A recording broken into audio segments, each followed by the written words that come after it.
महाराष्ट्रातील राजकारणात एक राजकीय वातावरण तापवणारा मुद्दा चर्चेत आला आहे. शिवसेना शिंदे गटाच्या नीलम गोरे यांनी एक मोठं विधान केले आणि या विधानानं संपूर्ण महाराष्ट्रात संतापाची लाट उसळली.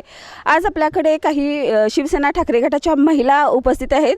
पाहूयात त्यांच्या नेमकं याबाबतीत त्यांचं मत काय आहे. तर काय सांगाल मॅडम, नीलम गोरेने एवढं मोठं वाक्य विधान केलं आणि त्यांनी जे विधान केले त्याच्यावर संतप्त प्रतिक्रिया सगळीकडून उमटत आहे. तुमचं नेमकं मत काय आहे? नीलम गोरे हे ज्या गोरे जे आहेत आडनाव, त्या सगळ्या जे आहे त्यांची कारनामे जे सगळे ते काळे आहेत आणि त्यांना आत्तापर्यंत आमदारकी जी काही मिळाली आहे ती काही निवडून मिळालेली नाही आहे, फक्त आणि फक्त साहेबांच्यामुळं मिळालेली आहे, उद्धव साहेबांच्यामुळे मिळालेली आहे. आणि हे जे काय त्यांनी वक्तव्य केलं ना, हे समोर त्यांनी आणून प्रूफ करून दाखवावं आणि मग काय असेल त्या गोष्टी बोलाव्या. आत्तापर्यंत जर कोल्हापुरात त्यांना प्रत्येक वेळी आम्ही मान सन्मान दिलेला होता ज्यावेळी त्या आमच्या ह्याच्यात होते. खरे हे जे वक्तव्य त्यांनी केले आत्ता, म्हणजे एवढं सगळं देऊन देखील ह्या असल्यावर बोलत असतील तर त्यांनी कोल्हापुरात नुसतं येऊन दाखवावं. नाही आम्ही महिला आघाडीने त्यांना काळं फासून त्यांना परत पाठवलं तर आम्ही पण कोल्हापूरच्या महिला नाहीत.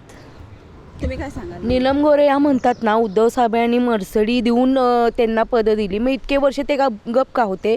आणि पदं जर मर्सडी देऊन जर देत असेल उद्धव साहेब तर त्यांनी प्रूफ करून दाखवावं काय असेल ते.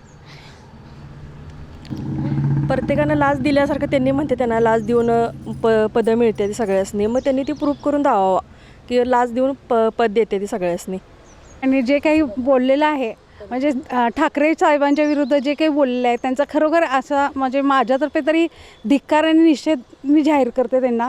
आणि ह्या आव्हानात्मक म्हणजे त्यांनी जे बोललेत त्या जर आता ह्या क्षणी कोल्हापूरला आल्या तर आम्ही त्यांना खरोखर चपलीचा हार घालू, हे तरी माझं मत आहे. कारण आत्तापर्यंत त्यांनी उद्धव ठाकरेंच्यामुळे त्यांनी इतकं वर्चस्व गाजवलं, वर आल्या त्यांच्यामुळं त्यांनी पदं गाजवली, आपलं जाहीर म्हणजे त्यांचं एक प्रकारचं वर्चस्व गाजवलं.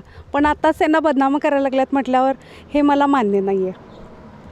तर पक्षाने किंवा सरकारने काय कारवाई करावी असं वाटते तुम्हाला? नेमकी काय कारवाई करायला हवी?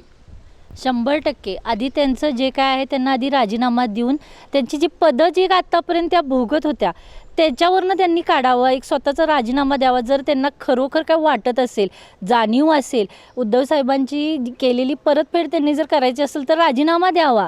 कारण हे जे काळं तुम्ही जे काय करताय ना कारनामे, हे बरोबर एकदम चुकीचं आहे.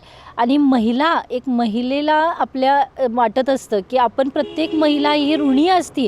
एखाद्यानं आपल्यावर जर काय एखाद्या महिलेला जर एखाद्याने मदत केली, नुसती जरी मदत केली तर त्याचं ऋण फेडत असते प्रत्येक महिला. जर त्यांना वाटत असेल ना तर मनाने त्यांनी हे राजीनामा द्यावा. नाहीतर या कोल्हापूरकर आम्ही ज्या महिला आहेत त्यांना सोडणार नाही, त्यांना कोल्हापुरात येऊन देखील देणार नाही.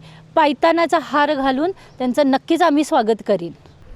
मला एवढंच म्हणायचं आहे की तुम्ही दुसऱ्या गटात जाताय ना, बिनधास्त जावा.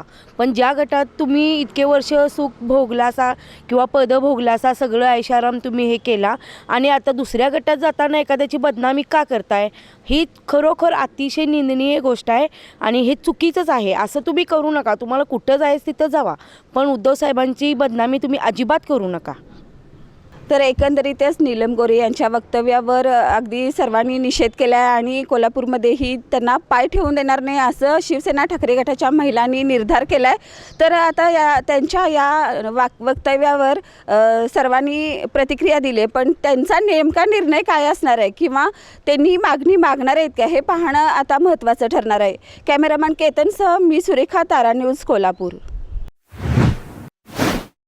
बाळ, फ्रीजमधून श्रीखंड काढ ना. आम्ही पूर्वी घरीच बनवायचो श्रीखंड, त्याची चवच वेगळी होती. आता काय सगळं रेडीमेड.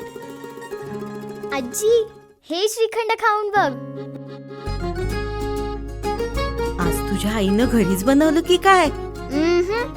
हे आहे गोकुळचं श्रीखंड. अगदी जिभेवर रेंगाळणार. जिभेवरच नाही तर मनावरही रेंगाळणार. गोकुळ श्रीखंड, मनावर रेंगाळणार.